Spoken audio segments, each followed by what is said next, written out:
parole de Dieu. Notre Dieu, merci pour ta présence, merci de ton amour que tu manifestes, Père. Merci parce que tu es un Dieu bon, tu es un Dieu présent à chaque instant. Seigneur, merci parce que tu nous donnes la possibilité, l'occasion de pouvoir te parler à chaque moment, Seigneur. De pouvoir te louer en toute liberté là où d'autres ne peuvent pas le faire, Seigneur. Père, parle au travers de moi, que ta parole soit entendue, Seigneur, afin que nous soyons des acteurs et non pas seulement des spectateurs à la mise en œuvre de ta parole, Seigneur.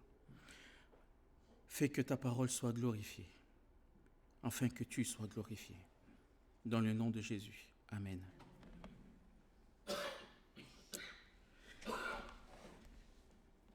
Alors, partager la parole de Dieu, on pourrait passer des journées et partager la parole de Dieu.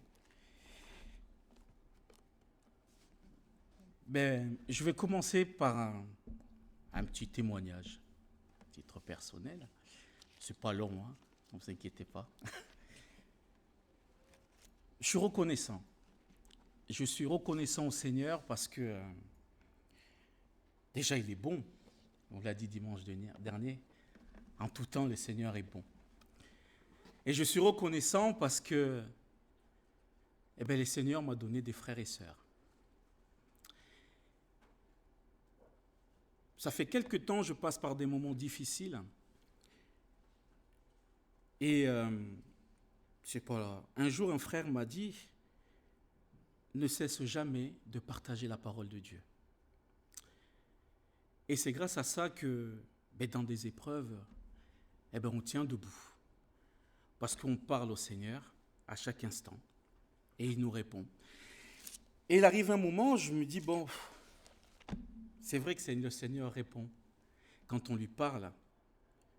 Mais on a des fois envie aussi de parler à quelqu'un en face. C'est humain, hein? C'est pas qu'on met les seigneurs de côté, mais c'est humain.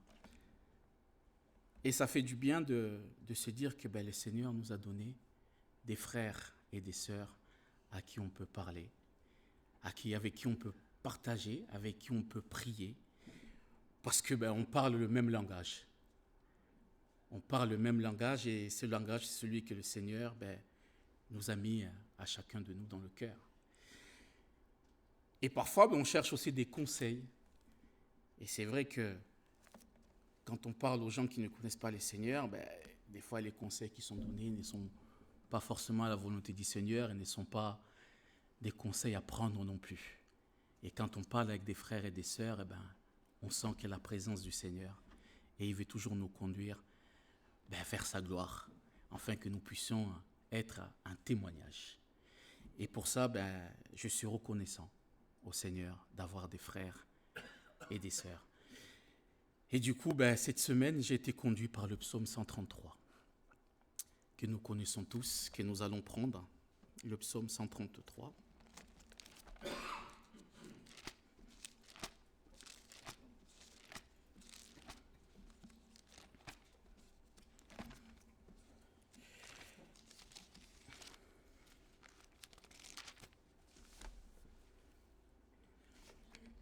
Je crois qu'il y a des bénédictions que nous ne pouvons expérimenter que lorsque nous sommes réunis. Et lorsque nous sommes réunis dans nos maisons et dans l'assemblée. Parce que c'est là que le Seigneur, d'une manière toute particulière, veut manifester sa présence. Par son corps, et pour le bénir et bénir chacun des membres qui composent son corps. Psaume 133, cantique de degré de David. Voici, qu'il est agréable, qu'il est doux pour des frères de demeurer ensemble. C'est comme l'huile précieuse qui répandue sur la tête, descend sur la barbe d'Aaron, qui descend sur le bord de ses vêtements. C'est comme la rosée de l'Hermon qui descend sur les montagnes de Sion, car c'est là que l'Éternel envoie la bénédiction, la vie, pour l'éternité. Amen. Merci Seigneur. Et ce matin, je me suis réveillé avec un verset. On a tous maintenant des applications qui nous envoient le verset du jour. C'est dans Éphésiens 6,10 qui dit « Enfin, mes frères et sœurs, fortifiez-vous dans le Seigneur et dans sa force toute puissance. » Ça rejoint ce que le Seigneur m'a parlé dans la semaine. Aujourd'hui, j'ai eu à cœur de méditer sur ce psaume. Alors, 3 petits versets qui contiennent pour moi des grandes vérités, des grandes promesses et qui ont pour objectif de nous encourager en tant que frères et sœurs. Donc, j'ai cherché ce cantique de David. Ce cantique était chanté lorsque le peuple de Dieu à l'époque montait à Jérusalem à la fête de pèlerinage. Et nous parle de l'unité des enfants de Dieu. Alors, je me suis dit, purée, et imaginons-nous quelle émotion ont pu avoir lorsqu'ils chantaient, le peuple chantait ce cantique-là. Et le peuple, après la dispersion, est revenu en Israël, il s'est réuni pour célébrer l'Éternel à Jérusalem. Oh, qu'il est doux et agréable pour des frères de demeurer ensemble. Et notre situation est bien loin, bien sûr, d'être comme celui à l'époque du peuple hébreu. Mais d'une certaine manière, nous sommes forcés dans la semaine à nous éloigner. Parce que le siècle présent veut que ce soit comme ça. À nous éloigner à nos occupations, à nos vacations, le travail, les enfants, les écoles, etc. C'est vrai qu'à l'époque, les chrétiens se réunissaient pratiquement tous les jours pour adorer le Seigneur. Mais bon, il n'y avait pas le PIB. À l'époque, maintenant, il y a le PIB, donc il faut faire travailler le PIB. Donc ça a changé. Alors la notion de frère est importante car elle conditionne la manière dont le temps passé ensemble est vécu. Donc c'est écrit, il est agréable et il est doux pour des frères.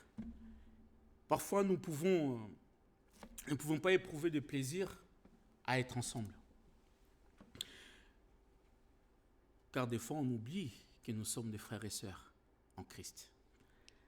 Nous avons mis de côté cette vérité au profit des fois de notre individualité, en oubliant que nous sommes des frères et sœurs, voire même des fois de notre individualisme. Deux frères, ce sont des individus qui partagent bien sûr tous les jours le même sang, une même source identitaire, un même héritage, et cela malgré leurs différences des fois physiques, et leurs différences de caractère aussi, et bien sûr aussi leur individualité. Nous sommes frères parce que Christ a donné sa vie et qu'il a offert par son sang. C'est dans ce sang que nous sommes tous nés de nouveau et que nous avons reçu une nouvelle identité, c'est-à-dire un nouveau nom, une nouvelle famille, un nouvel héritage et que nous sommes devenus chacun des enfants de Dieu. Et Christ est la source. Il est le commencement de notre fraternité en Dieu. C'est lui qui nous a réconciliés avec Dieu. Et faisons de nous ses enfants. Faisons de lui notre Père.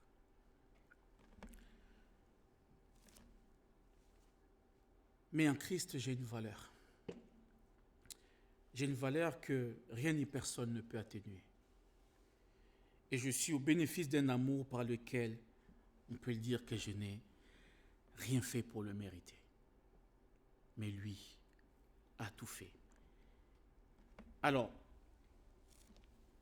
je vais prendre un exemple. Lorsque l'on se réunit en famille, quand je dis famille, frères et sœurs, nous le faisons parce que on veut faire plaisir des fois au père et à la mère. Mais quand on arrive et que on ne s'entend pas, le papa et la maman ressentent qu'il y a de la division. qu'il y a de la tension. Et au lieu que ce soit un moment de plaisir, eh bien, ce n'est pas un moment de plaisir, c'est plutôt un moment de tristesse. Je dis ça parce on est maintenant en période où c'est les fêtes. Hier après-midi, je voulais aller chercher un truc à Auchan. Les enfants voulaient manger des smileys. Je dis bon, on va aller chercher des smileys. Je vous assure, je suis rentré au magasin, j'étais pas bien. Il y avait un monde, mais un monde. Je dis mais c'est quoi le délire? J'arrivais plus à respirer, mais j'avais chaud. Et j'entendais un peu les gens parler autour. Ah, c'est Noël, il faut s'unir. C'est Noël, il faut s'unir. Il faut appeler le frère, il faut qu'il vienne. On va arrêter les conflits. Et une fois que Noël est passé, sûrement les conflits vont revenir. Mais c'est Noël. C'est pas grave. Ça reviendra plus tard. Mais passons les fêtes, unissons-nous et après, on rentrera dans nos conflits. En tant qu'enfant de Dieu, on ne peut pas penser comme ça. Pour nous, c'est Noël tous les jours. Tous les jours. Parce que Jésus, quand il s'est donné à la croix pour nous, il n'a pas dit « je vais me donner pour eux une fois, aujourd'hui ». Si je les pardonne aujourd'hui, demain, je ne les pardonnerai pas. Non, c'est tous les jours. Quand on a accepté les Seigneurs dans sa vie, qu'on rentre dans la famille du Seigneur, qu'on est adopté, eh bien, c'est tous les jours Noël. Alors, c'est vrai que quand c'est normal, nous sommes humains. Quand un frère blesse un autre frère, ou une sœur blesse une autre sœur, ou vice-versa, la douleur, elle est là. Quand c'est quelqu'un de dehors, on ressent moins cette douleur-là. Mais quand c'est un frère en Christ, ben des fois même quand on parle, on échange, je pense qu'on s'est blessé, parce qu'on s'est dit pardon, j'espère bien. Mais des fois on pleure. C'est normal, parce que l'amour, elle est sincère. On doit s'unir dans cette pièce tous les dimanches. Si on pouvait tous les jours, ça serait encore top. Mais d'un cœur sincère, d'un cœur vrai. C'est ce que le Seigneur nous demande. Il a dit qu'il est agréable, qu'il est doux pour des frères et des sœurs de s'unir ensemble. Le Seigneur nous a adoptés dans sa famille. Il a fait de nous des frères et des sœurs. Alors, deux dimanches, on a passé, ça fait quelque temps que je parle avec beaucoup de frères et sœurs. Deux dimanches, on a mangé avec des frères et sœurs. Et il y a un dimanche où il y a une sœur on a mangé ensemble. Et toute l'après-midi, on a parlé du Seigneur. Et à la fin, elle m'a dit, vous vous rendez compte qu'on a parlé du Seigneur toute la journée? Mais qu'est-ce que c'était génial. Parce que c'est ce lien-là qui nous unit. C'est le fait que Christ fait homme est venu, a pris nos péchés, et il nous a regardés, il nous a dit, je t'aime. Je t'adopte dans ma famille.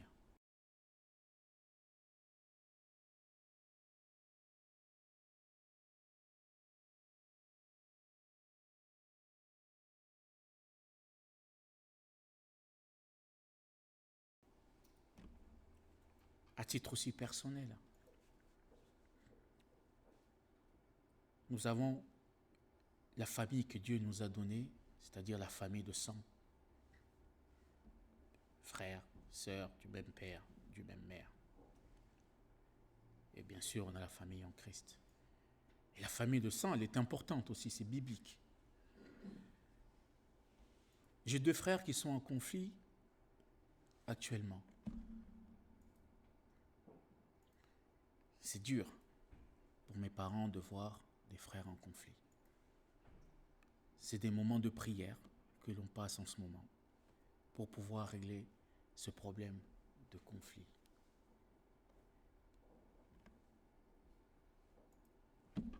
L'unité doit se faire dans la joie. Elle doit être ensemble et on doit éprouver une grande joie parce que le Seigneur à manifester cette joie pour nous. Alors, je vous dis, mes frères et sœurs, je vous aime d'un amour sincère.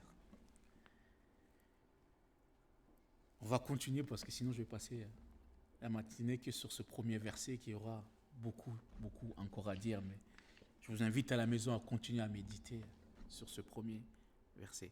Le deuxième dit, c'est comme l'huile précieuse qui est répandue sur la tête, descend sur la barbe d'Aaron qui descend sur le bord de ses vêtements. Alors, quelle huile précieuse? C'est vrai qu'en ce moment, l'huile d'olive est très chère. Hein? C'est devenu une richesse, l'huile d'olive. Hein? Il y a de moins en moins d'olives. Donc, maintenant, c'est des AOP. On appelle maintenant l'huile d'olive. Alors, ce n'est pas de l'huile d'olive. Hein? Ce n'est pas de l'huile essentielle qu'on met à la maison pour être zen. Hein? J'espère que vous ne le faites pas, mais bon. Mais une huile.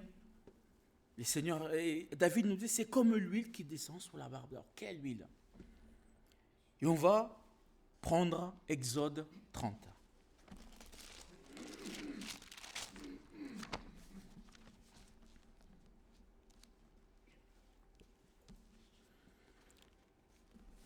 Exode 30. On va lire à partir du verset 22.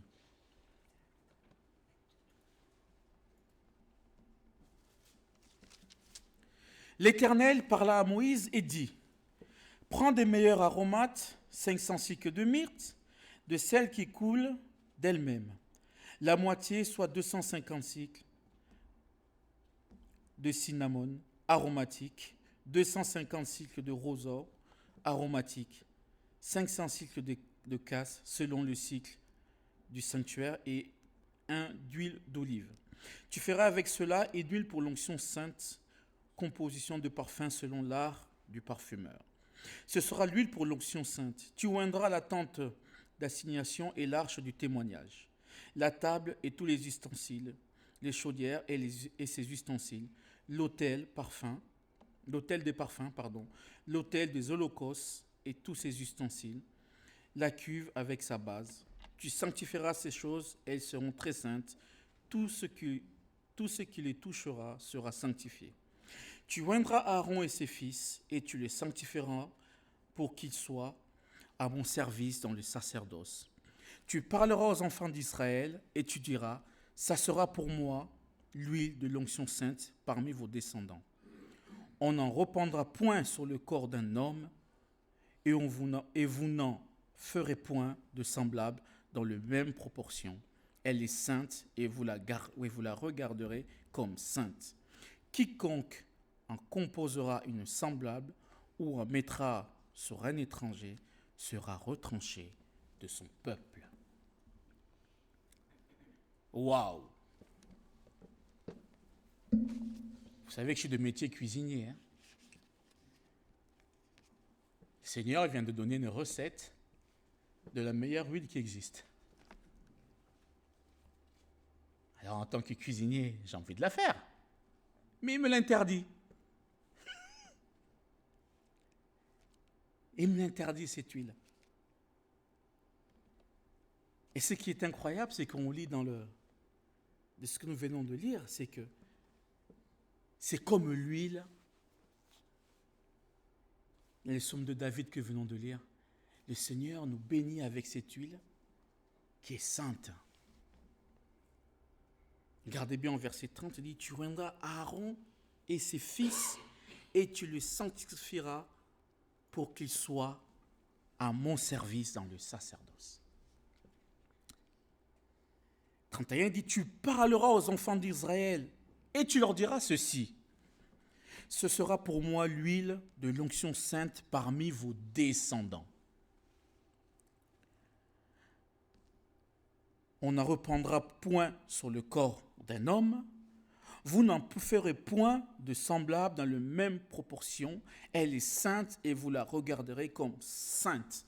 Verset 33, quiconque, c'est n'importe qui. Quiconque en composera une semblable ou en mettra sur un étranger sera retranché de mon peuple. Sur un étranger sera retranché de mon peuple. On reprend le psaume 133.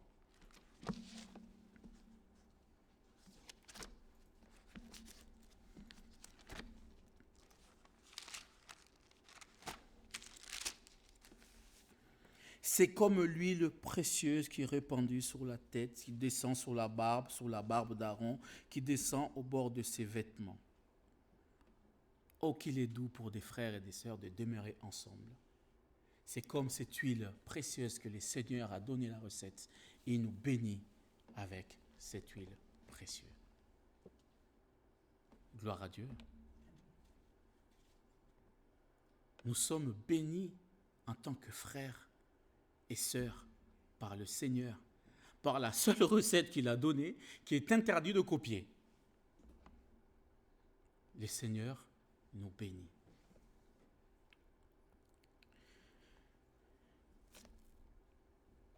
Nous avons là l'huile d'onction qui était répandue sur l'homme de Dieu.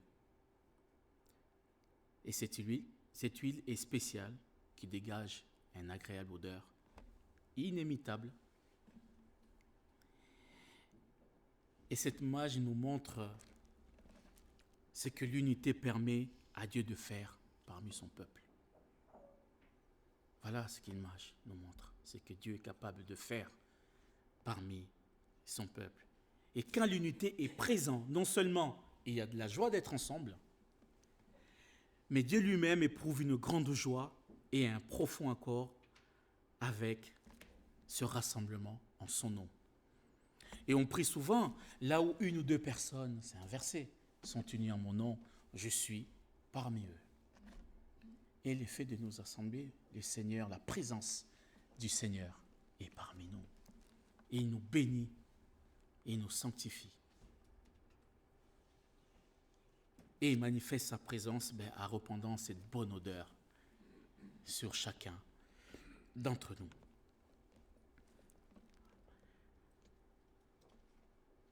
Le verset suivant, c'est comme la rosée de l'Hermon qui descend sur les montagnes de Sion, car c'est là que l'Éternel envoie la bénédiction, la vie pour l'éternité.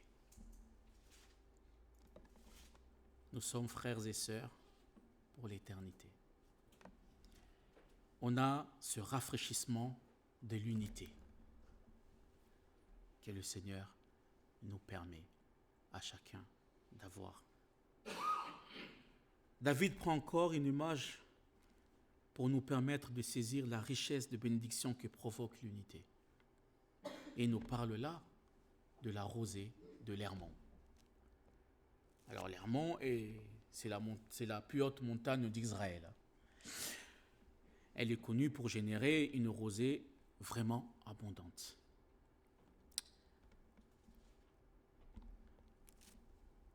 Lorsque le peuple de Dieu se réunissait à l'époque, il cherchait à vivre entre frères et sœurs, alors Dieu envoyait un rafraîchissement abondant qui produit et qui engendre la vie à la fertilité spirituelle. Quand nous sommes unis, Dieu nous arrose d'abondance, de bénédiction. Car c'est là que l'Éternel envoie sa bénédiction. J'aime bien la conclusion, parce qu'elle est simple. David part tout simplement de l'unité du peuple de Dieu.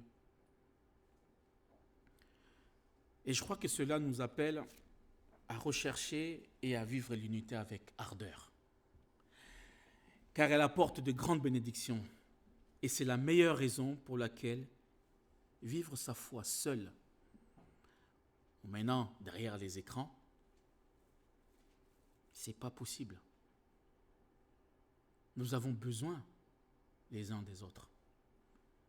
Nous avons besoin de nous réunir, nous avons besoin d'échanger, nous avons besoin de parler, nous avons aussi besoin de pleurer les uns avec les autres. Donc vivre sa foi seul, ce n'est pas possible. On a des chrétiens comme ça, j'en connais, qui me disent moi, me réunir, je ne vois pas à quoi ça me sert. Je fais mon culte à la maison, C'est bien, c'est très bien. J'espère que chacun de nous fait son culte à la maison. C'est bien. Mais le Seigneur nous dit, on doit se réunir en tant que frères et en tant que sœurs. Aucune église, frères et sœurs, n'est parfaite. Aucune. Aucune famille n'est parfaite.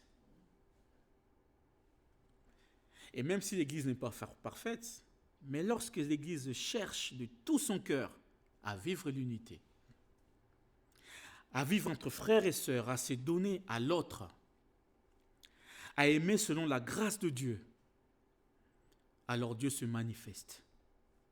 Et l'Église rayonne de vie. Et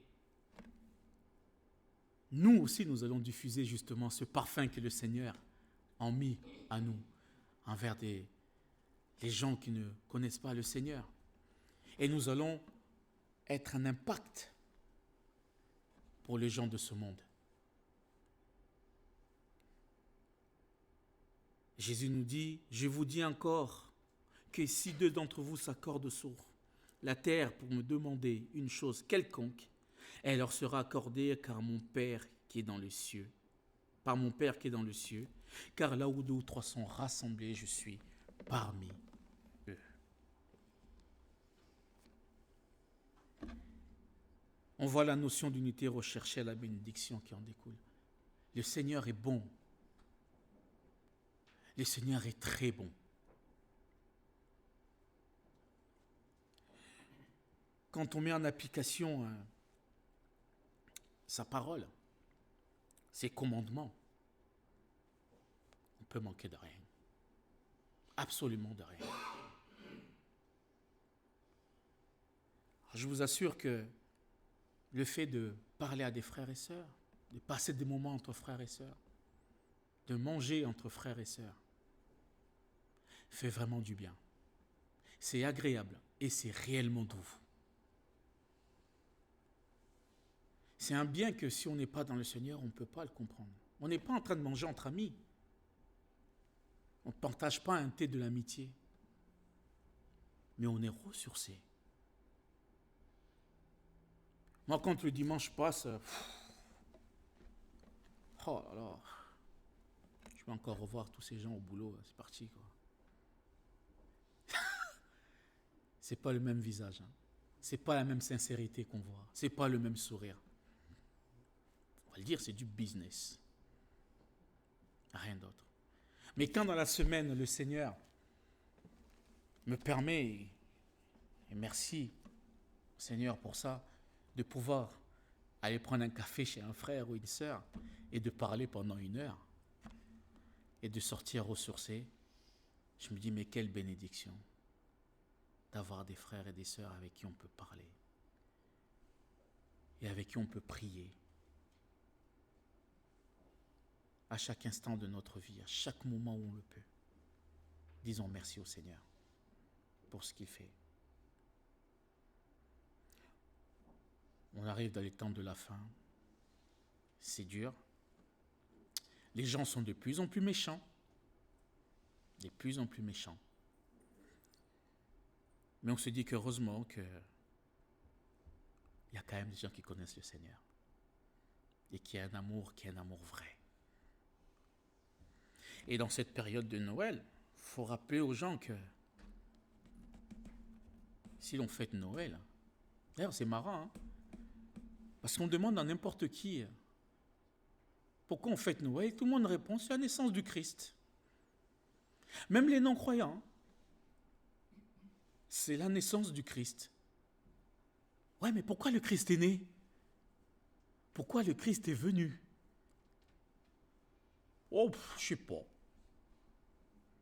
Mais pour te sauver. Pour se donner à la croix. Pour manifester l'amour envers toi. Pour t'adopter dans sa famille. Pour que tu deviennes son frère. C'est pas acheter des cadeaux, ouais. Et ensuite, Noël passé, on ferme le sapin parce que c'est une tradition. Et on attend l'année prochaine, on redira que le Christ est né. Nous sommes le peuple de Dieu. Nous devons, même si ça ne plaît pas, apporter un témoignage au milieu des gens qui sont dans l'ignorance. On a parlé du pardon ce matin. Vraiment, nous a conduits dans le pardon. Et le premier à avoir pardonné, c'est Jésus. Dans sa souffrance sur la croix. Père, pardonne-leur, car ils ne savent pas ce qu'ils font. Mais dans son amour, Jésus a fait que nous soyons des frères et des sœurs adoptés dans sa famille. Et si on peut ramener d'autres frères et sœurs dans notre famille, il y a toujours de la place. Et la place, il y en aura toujours. Il y a de la place même pour toute l'humanité. Hein? Donc on peut continuer à aller adopter les gens pour venir dans notre famille. Des fois, il suffit juste d'un petit truc, d'un petit traité, et puis c'est parti. Un petit calendrier, et c'est parti. Et on adopte des gens dans notre famille. Ne soyons pas égoïstes. Nous avons de la chance de connaître le Seigneur. Nous avons de la chance d'être des frères et sœurs en Christ. Et ce que nous avons acquis, ce que nous connaissons, nous devons aussi le partager aux autres, pour que les autres aussi connaissent la vérité et viennent dans notre famille. J'aimerais qu'on prenne un passage dans Éphésiens 2.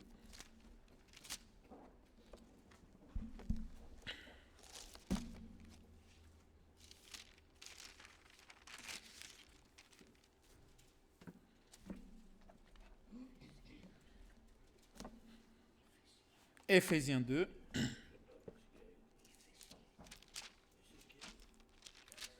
partir du verset 12. Ainsi, bien-aimés, comme vous avez toujours obéi, mettez en œuvre votre salut avec crainte et tremblement, non seulement comme en ma présence, mais bien plus encore maintenant que je suis absent. Car c'est Dieu qui produit en vous le vouloir et le faire selon son bon plaisir. Faites toutes choses sans murmure ni hésitation, afin que vous soyez irréprochables et purs, des enfants de Dieu, irréprochables au milieu d'une génération perverse et corrompue, parmi laquelle vous brillez comme des flambeaux dans le monde, portant la parole de vie, et je pourrai me glorifier au jour de Christ, de n'avoir pas couru en vain, ni travaillé en vain.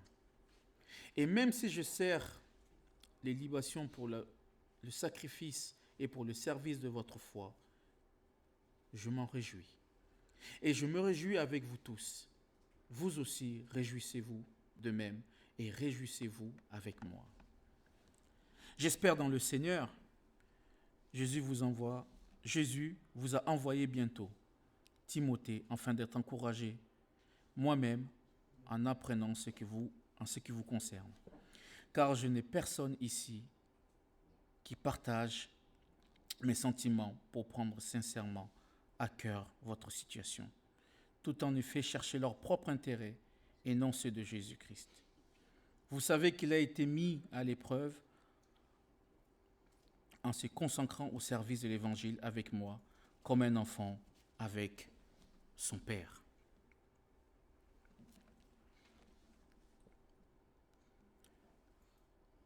Comme un enfant avec son Père. Cette exhortation à la sanctification de notre Seigneur. Être un seul corps en Christ, devenir une demeure de Dieu dans l'Esprit.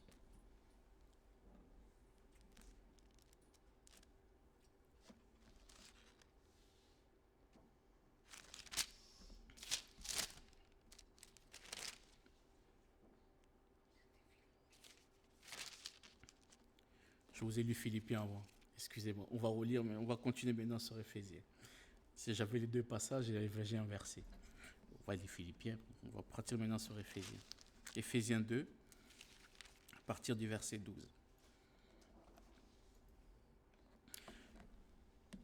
Souvenez-vous que vous étiez en ce temps-là, sans Christ, privés du droit de cité en Israël, étrangers à l'alliance de la promesse, sans espérance et sans Dieu dans le monde. Mais maintenant, Jésus-Christ, vous qui étiez jadis éloignés, vous avez été rapprochés par le sang de Christ, car il est notre paix, lui qui des deux n'en a fait qu'un, et qui a renversé le mur des séparations, l'inimité, ayant anéanti par sa chair la loi des ordonnances dans ses prescriptions. Il a voulu créer en lui-même, avec les deux, un seul homme nouveau, en établissant la paix, et les réconcilier avec Dieu, l'un et l'autre, en un seul corps, par la croix, en détruisant par elle l'inimité. Il est venu annoncer la paix à vous qui étiez loin, et la paix à ceux qui étaient près. Car par lui les uns et les autres, nous avons accès auprès du Père dans un même esprit. Ainsi donc, vous n'êtes plus des étrangers, ni des gens de dehors, mais vous êtes concitoyens des saints gens de la maison de Dieu. Vous avez été édifiés sur le fondement des apôtres et des prophètes, Jésus-Christ lui-même étant la pierre angulaire, en lui tout édifice bien coordonné se lève pour être un temple saint dans le Seigneur. En lui, vous êtes aussi édifiés pour être une habitation de Dieu en esprit. Je vous laisse méditer sur ces paroles de Paul aux Éphésiens.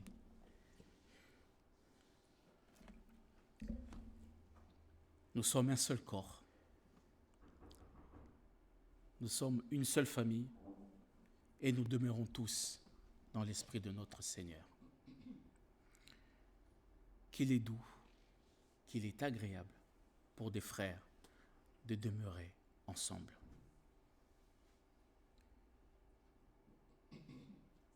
Tel était mon message aujourd'hui. Je voulais, à travers ce message, remercier le Seigneur de vous avoir comme frères et sœurs. À travers ce message, remercier le Seigneur d'avoir des frères et sœurs dans le monde. À travers ce message, donner un témoignage que nous sommes la famille de Christ, qu'aucun de nous n'est parfait. Et ce message, un jour, je parlais avec notre ancien, qui est là. On est allé manger chez eux. Et il me disait qu'à l'époque, ici même, tous les dimanches, ils se réunissaient pour manger ensemble.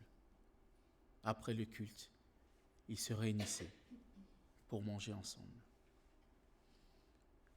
Et il trouvait dommage, et je le comprends, qu'aujourd'hui, ça ne soit plus le cas. Alors même si on ne peut pas se réunir tous les dimanches après le culte pour manger ensemble, aujourd'hui on a des agendas. Mettons-nous des pensées et essayons de faire en sorte de nous voir après un culte au moins tous les dimanches, de partager un repas et de continuer à parler du Seigneur. Parce que c'est là où est notre force. Elle est nulle part d'autre. Et l'effet de partager des moments entre frères et sœurs, ça nous renforce. Ça nous renforce dans la parole. Ça nous renforce de ce que nous pouvons aussi transmettre aux gens qui ne connaissent pas le Seigneur. On chante des fois ces chants debout, sainte cohorte, l'armée de Jésus-Christ. Nous sommes l'armée de Jésus-Christ. Que le Seigneur vous bénisse.